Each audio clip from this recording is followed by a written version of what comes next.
Next tool you can use in QCAD is bCircleSelect. What it does, it's pretty self-explanatory. By clicking on the icon like here, or just using the shortcut that you can assign yourself, I assign the Shift-C, you can enter the circle selection mode. Now by clicking left mouse button, you can drag your mouse through the segment that you want to select.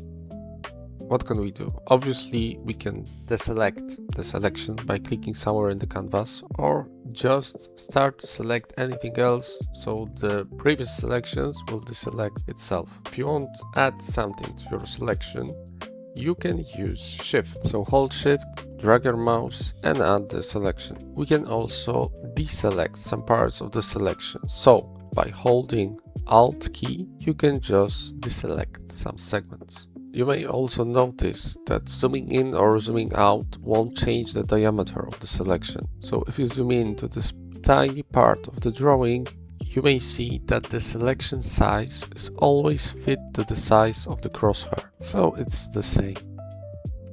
Still, if you don't like your actual size of the circle, you can use the Alt plus wheel up or wheel down. So Alt wheel down will make the diameter bigger and cover in selection pretty big area of the drawing, or you can just press the Alt wheel up to make the diameter pretty small and be more precise.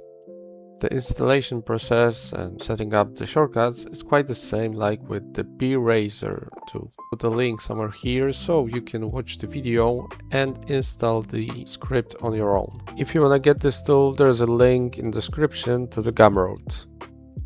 Next add-on is coming up by the end of the next week. For now, I can give you a little hint, something like that. So stay tuned and see you there.